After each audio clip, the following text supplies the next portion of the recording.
सबको जय मसीह की। मैं हूं पास्टर श्याम और आप देख रहे हैं होप चैनल हिंदी।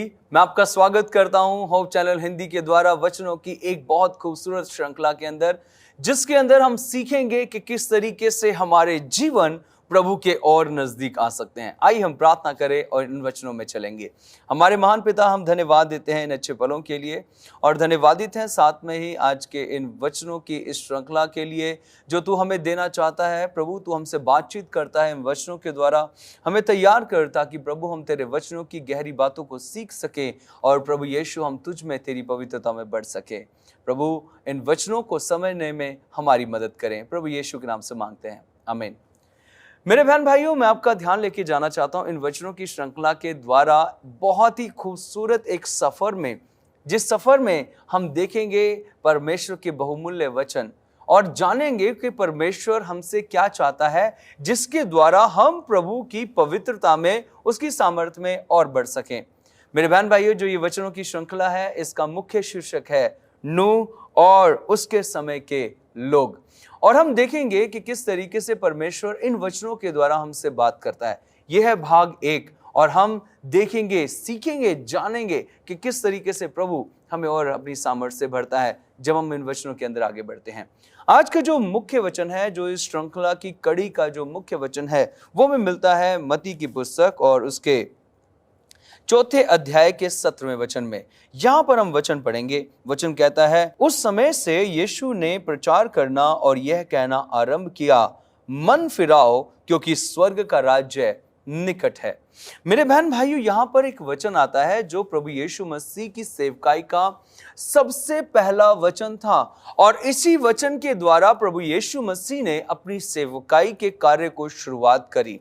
हम जानते हैं यीशु मसीह का जन्म चरनी में हुआ। यीशु मसीह की जो माता थी, एक कुंवारी कन्या थी जिसको परमेश्वर ने चुना, जो परमेश्वर प्रभु यीशु मसीह की माता बनी और जिसके द्वारा प्रभु यीशु मसीह इस धरती पर आए। गलातियों की पुस्तक 4 अध्याय के 4 वचन में लिखा है, जो कहता है, और समय जब पूरा हुआ तो प्रभु यीशु मसीह पूरी व्यवस्था के अधीन उसने जन्म लिया और हमारे बीच में उसने पैर, इस धरती पर पैर रखे ताकि वो हमें उद्धार के मार्ग को बता सके। लेकिन यहां पर जो बात आती है उसकी अगर हम वचनों की इस बात पर देखें, जो यीशु मसीह ने सबसे पहला क्या वचन कहा, मन फिराओ क्योंकि स्वर्ग का राज्य निकट है। इससे पहले कि हम इस वचन को समझें, मेरे बहन भाइयों, इस वचन को समझने के लिए हमें इसके जो है बैकग्राउंड में जाना बहुत जरूरी है। इसके उस बात को, उस कड़ी को जानना बहुत जरूरी है। क्यों यीशु मसीह ने इस बात को कहा, मन फिराओ क्योंकि स्वर्ग का राज्य निकट है। आइए मैं आपको लेके जाना चाहता हूं, आपका ध्यान एकत्रित करना चाहता हूं बाइबल की एक खास उस घटना पर जो प्रभु यीशु, जो हमें इस संसार की उत्पत्ति में परमेश्वर जिसके बारे में बताता है कि जब आदम और हवा बने, उन्होंने अपने जीवन के अंदर ऐसा क्या किया जिसके द्वारा वो परमेश्वर की पवित्रता से और परमेश्वर की सामर्थ्य से वो दूर हो गए। यहां पर हम देखते हैं यीशु मसीह ने 2000 साल पहले आकर इस धरती पर यह वचन कहा, मन फिराओ। इसकी कड़ी क्या है, इसकी खास बात क्या है जब प्रभु यीशु मसीह ने इस वचनों को कहा। मैं आपको बता चुका हूं, जब हम उत्पत्ति की पुस्तक देखते हैं, जब परमेश्वर ने बहुत खूबसूरत आदम और हवा को बनाया, उन्हें रचा, उन्हें खड़ा किया ताकि वो इस धरती के ऊपर अपनी प्रभुत्व को जो है वो कायम करें, अधिकार को यहां जमाए। लेकिन समय ऐसा बदला, उत्पत्ति की ही पुस्तक के अंदर उसके 3 अध्याय में जब हम पढ़ते हैं, यहां पर एक घटना घटती है। हम सब जानते हैं इस विषय में, लेकिन फिर भी हम अपना ध्यान इस पर लेकर जाएं, क्योंकि मेरे बहन भाइयों, वचन जब हम पढ़ते हैं, दोबारा जब पढ़ते हैं, तो ये वचन हमें मजबूत करते हैं। वचन कहता है यहां पर 3 अध्याय उत्पत्ति और उसके पहले वचन से क्या कहता है, यहोवा परमेश्वर ने जितने बनेले पशु बनाए थे उन सब में सर्प धूर्त था।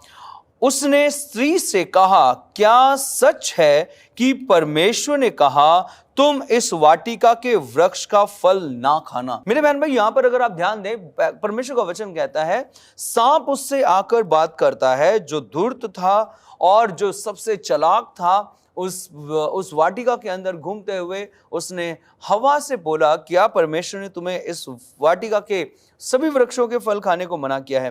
तो वहां पर जो स्त्री है वो कहती है इस वाटिका के वृक्षों के फल हम खा सकते हैं, पर जो वृक्ष वाटिका के बीच में है उसके विषय में परमेश्वर ने कहा है, ना तो तुम उसका फल खाना और ना उसको छूना, नहीं तो मर जाओगे। मेरे अजीज बहन भाइयों, यहां पर दूसरी घटना घटती है जब सर्प फिर उससे बात करता है और कहता है, तुम निश्चय ना मरोगे, वरन परमेश्वर आप जानता है कि जिस दिन तुम उसका फल खाओगे उसी दिन तुम्हारी आंखें खुल जाएंगी और तुम भले और बुरे का ज्ञान पाकर परमेश्वर के तुल्य हो जाओगे।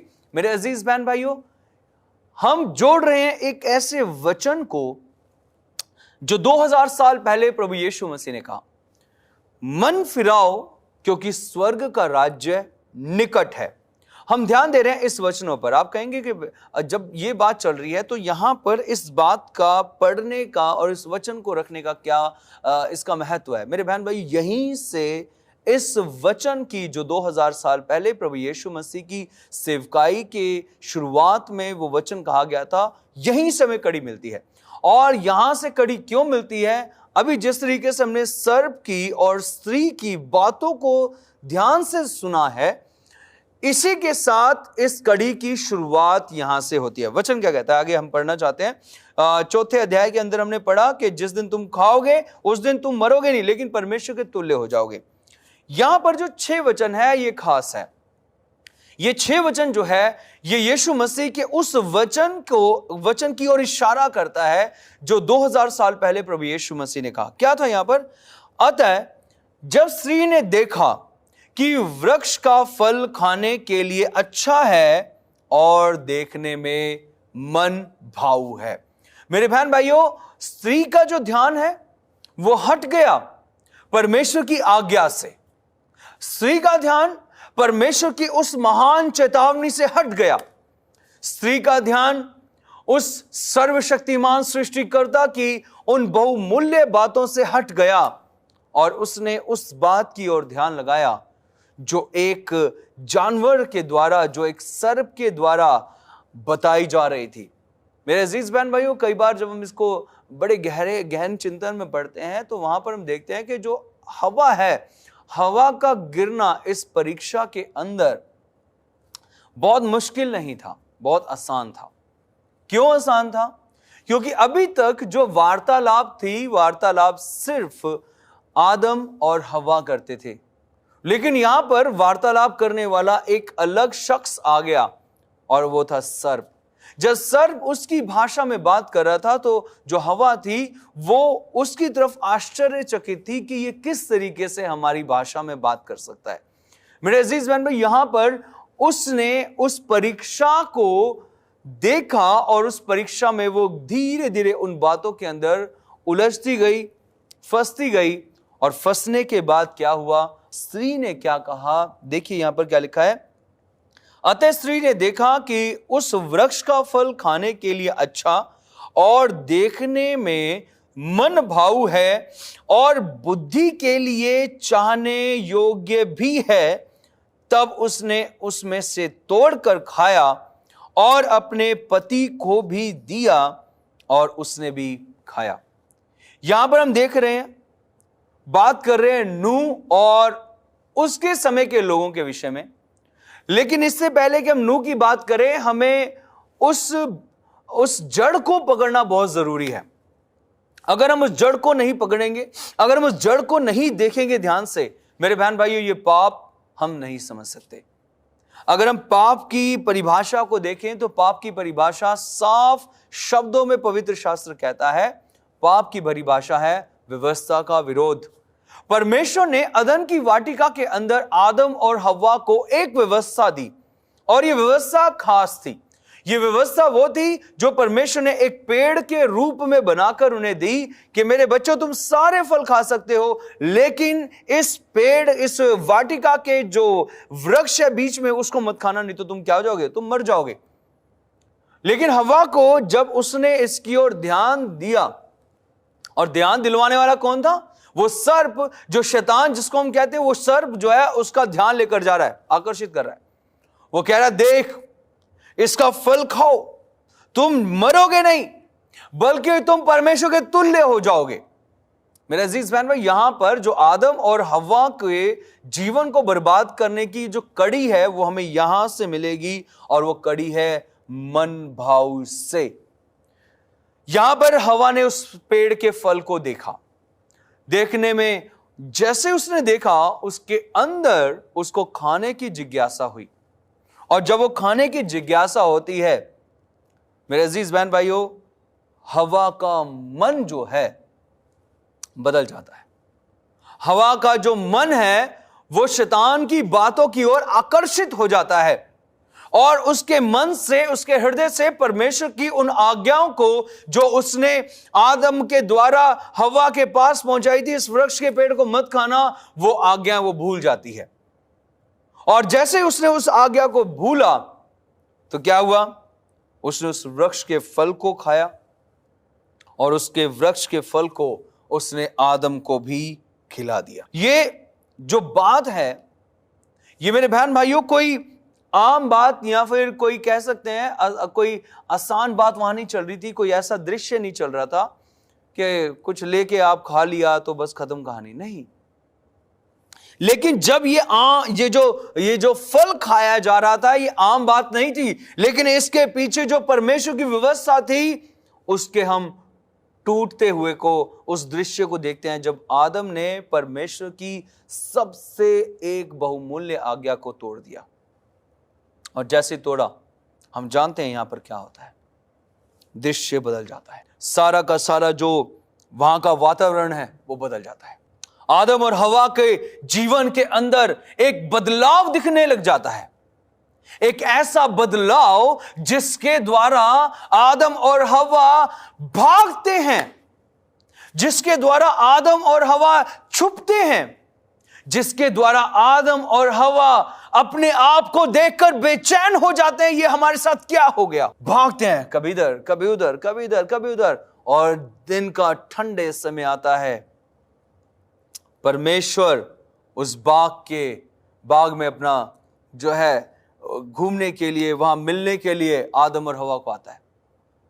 और परमेश्वर स्वर्ग से ये देख रहा था सारी चीजें होते हुए कि जो परमेश्वर की सबसे खूबसूरत रचना है, किस तरीके से उसने अपने आप को परमेश्वर से उस आज्ञा का उल्लंघन करके परमेश्वर से अलग कर लिया है। आवाज देता है परमेश्वर, हे आदम तू कहां है।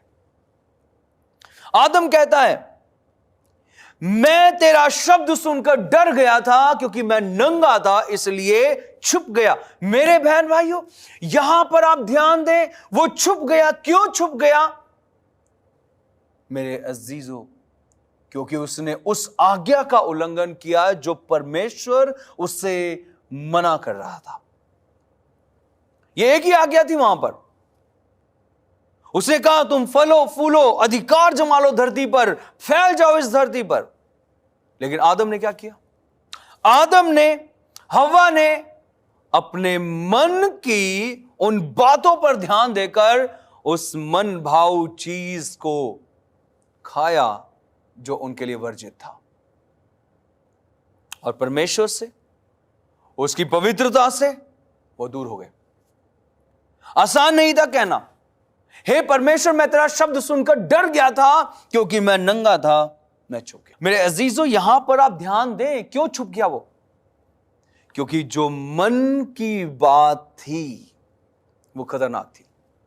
अगर हम पढ़ते हैं बाइबल के अंदर परमेश्वर का वचन क्या कहता है, मेरे साथ आप निकाल सकते हैं नीति वचन की पुस्तक, उसका 4था अध्याय और उसके 23वें वचन में कहता है, यहां पर नीति वचन 4था अध्याय 23वां वचन कहता है, सबसे अधिक मन की रक्षा कर, क्योंकि जीवन का मूल स्रोत वही है।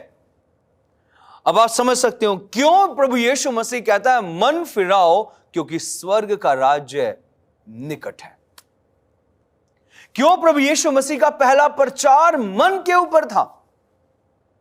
क्यों प्रभु यीशु मसीह ने नहीं कहा, जैसे आप देखते हैं, अगर आप देखें यूहन्ना जो है प्रचार कर रहा था, प्रचार के साथ में बपतिस्मा दे रहा था,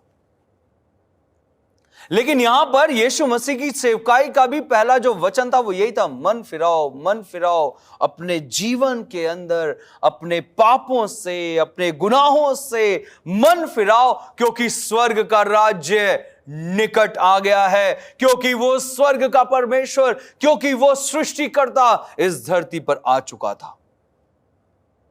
संदेशा लेके आया था कि देखो, जो कार्य आदम ने किया, जिस कार्य के द्वारा आदम पाप में गिरा, जिस कार्य के द्वारा आदम का जीवन परमेश्वर की संगति से अलग हो गया, जिस कार्य के द्वारा आदम ने अपने आप को नंगा पाया, जिस कार्य के द्वारा वो परमेश्वर के शब्द को सुनकर डर गया, जिस कार्य के द्वारा उसने अपने आप को वहां छुपा लिया, वो सोच रहा था परमेश्वर मुझे यहां नहीं देखेगा। मेरे अजीज बहन भाई, परमेश्वर देख रहा था।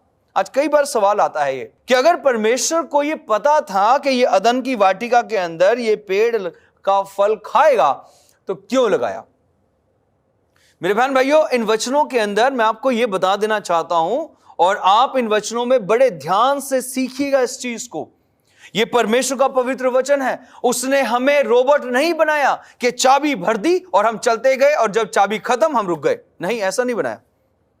लेकिन परमेश्वर ने हमें कैसा बनाया? उसने हमें आजाद और स्वतंत्र बनाया था। उसने हमें एक सबसे खूबसूरत चीज आज भी दी है, हर मनुष्यों के पास है, और वो है चुनने की शक्ति। मैं आपको बता देना चाहता हूं, अगर वो पेड़ वहां नहीं होता तो जानते क्या होता? वहां होता कि परमेश्वर अपने हिसाब से सारी चीजें चला रहा है। लेकिन नहीं, परमेश्वर का वचन बहुत खास है जो कहता है स्वर्ग परमेश्वर ने अपने लिए बनाया है और जो पृथ्वी है वो मनुष्यों को दी है।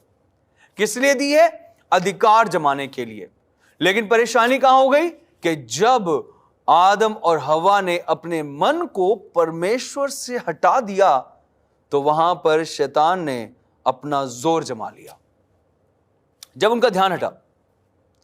और इसीलिए यीशु मसीह आज से 2000 साल पहले आकर कहते हैं मन फिराओ, क्योंकि स्वर्ग का राज्य निकट आ गया है। और पवित्र शास्त्र बाइबल कहती है, ये बाइबल कहती है सबसे अधिक अपने मन की रक्षा कर, क्योंकि इस मन की रक्षा करेगा, यही मन है जो जीवन का मूल स्रोत है। और जब हम वचन को पढ़ते हैं, मैं आपको बता देना चाहता हूं क्यों परमेश्वर मन के विषय में बात कर रहा है। कहां पर यह पाप शुरू हुआ? क्योंकि देखने में चाहने योग्य था और खाने के लिए मन भाऊ था, मन को भागी थी वो चीज। लेकिन यहां पर पवित्र शास्त्र बाइबल कहती है, अगर हम पढ़ते हैं यिर्मयाह की पुस्तक के अंदर, और परमेश्वर का वचन यहां पर कहता है, अगर हम पढ़ते हैं यिर्मयाह की पुस्तक के अंदर, तो वहां पर परमेश्वर का वचन 17 अध्याय के 9वें वचन में कहता है मन में असाध्य रोग लगे हुए हैं, असाध्य रोग लगे हुए हैं, और इस रोग को एक ही शख्स है जो दूर कर सकता है, और वो कौन है? वो है परमेश्वर। और कैसे दूर करेगा? मेरे बहन भाई, आपको मुझको परमेश्वर के पास आना बहुत जरूरी है। मैं जानता हूं पिछले दिनों भी जब वचन चल रहे थे, एक बात हमने वचनों के बीच में आई कि किस तरीके से जो दाऊद था, दाऊद ने प्रार्थना करी। जब दाऊद ने देखा कि मेरे से बहुत बड़ी गलती हो गई है, वो गलत समय गलत जगह घूम रहा था, जो जगह उसकी नहीं थी वो उस जगह घूम रहा था। और जब वो छत पे दोपहर के समय घूम रहा था, जो कि वर्जित था उस समय के पुरुष वर्गों के लिए कि दोपहर को कोई छत पे नहीं जाएगा, गलत समय पर गलत जगह पर घूम रहा था, तो मेरे बहन भाइयों उससे पाप हुआ। उसके पाप ने उसे यहां तक गिरा दिया कि एक परमेश्वर का अभिषिक्त दास, एक भविष्यद्वक्ता खड़ा होकर दाऊद के पास उसे एक कहानी सुनाता है। और जब उस कहानी का सार उसे पता चलता है कि ये तो मैं हूं, उसको बताया जाता है कि दाऊद ये तूने पाप किया है। दाऊद उस पाप के अंदर गिर जाता है और दाऊद प्रार्थना करता है, और वो कहता है, अगर हम भजन संहिता 51 अध्याय को पढ़ते हैं और उसके कुछ वचनों के अंदर, यहां पर आप देख सकते हैं दाऊद ने भी इस प्रार्थना को करा और उसने परमेश्वर से इस प्रार्थना को उसके चरणों के पास रखा। कहता है अगर हम पढ़ते हैं 51 भजन संहिता और उसका 10 और 11वां वचन कहता है, हे परमेश्वर मेरे अंदर शुद्ध मन उत्पन्न कर और मेरे भीतर स्थिर आत्मा नए सिरे से उत्पन्न कर। मुझे अपने सामने से निकाल ना दे और अपने पवित्र आत्मा को मुझसे अलग ना कर। यहां बहुत ही मेरे बहन भाइयों, अगर हम बात देखते हैं, आज जो दाऊद ने पाप किया वो उसके मन भाव था। कहीं ऐसा तो नहीं आज भी हम मन भाव कार्य कर रहे हैं जो हमें परमेश्वर से अलग कर रहे हैं? इस वचनों की श्रृंखला में बहुत कुछ सीखने वाले हैं हम, और आज का जो वचन है उस पर हम ध्यान दें कि अपने मन की रक्षा करनी शुरू करें, क्योंकि इन वचनों की श्रृंखला के अंदर हम सीखने वाले हैं कि अगर हम अपने मन की रक्षा करते हैं, किस तरीके से हम प्रभु में, उसकी पवित्रता में दिन ब दिन बढ़ते जाएंगे। मेरे अजीज बहन भाई, दाऊद ने प्रार्थना करी, मेरे अंदर शुद्ध मन उत्पन्न कर। आइए हम सब प्रभु के पास जाएं। ऐसे काम ना करें जो प्रभु को पसंद नहीं है, लेकिन वो काम करें जो प्रभु हमसे चाहता है। आइए हम दुआ करें। स्वर्गीय ईश्वर खुदावंद, धन्यवाद इन अच्छे पलों के लिए। तो हमारे साथ होना प्रभु, और मेरे परमेश्वर हमारे जीवन में कोई भी अगर ऐसा काम देखता है प्रभु जो तुझे पसंद नहीं है, तो हमें सोचने समझने और उस पर विचारने की सामर्थ्य दे, ताकि हम मेरे परमेश्वर अपनी मन की लालसाओं को पूरा ना करें, बल्कि हम प्रभु तेरी इच्छाओं पर चलें और तुझे बढ़ें। प्रभु हमारे साथ होना, हमें सामर्थ्य देना, प्रभु यीशु के नाम से मांगते हैं, आमीन। मेरे बहन भाई, मैं आपका धन्यवाद देता हूं कि आपने इन वचनों की श्रृंखला को सुनना शुरू किया है। मैं चाहता हूं आप हमारे साथ यूं ही बने रहें, क्योंकि इन वचनों के अंदर हम बहुत कुछ सीखने वाले हैं। साथ ही अगर आपका कोई भी बाइबल के विषय में कोई भी सवाल है, तो आप हमें दिए गए स्क्रीन के ऊपर नंबर है, अब आप हमसे जुड़ सकते हैं, हमें संपर्क कर सकते हैं। यदि आपके पास कोई प्रार्थना निवेदन है तो भी आप हमसे संपर्क कर सकते हैं। हमारी टीम आपके लिए प्रार्थना के लिए हमेशा तत्पर है, तैयार है। यदि आप कुछ बाइबल का अध्ययन जानना चाहते हैं, किसी विषय के बारे में, आप निसंकोच हमें फ़ोन कर सकते हैं, ताकि हम आपकी मदद करें और हम सब प्रभु के वचनों में बढ़ सकें। मिलते हैं आपसे अगले वचन में। प्रभु आप सबको आशीष दे। सबको जय मसीह की।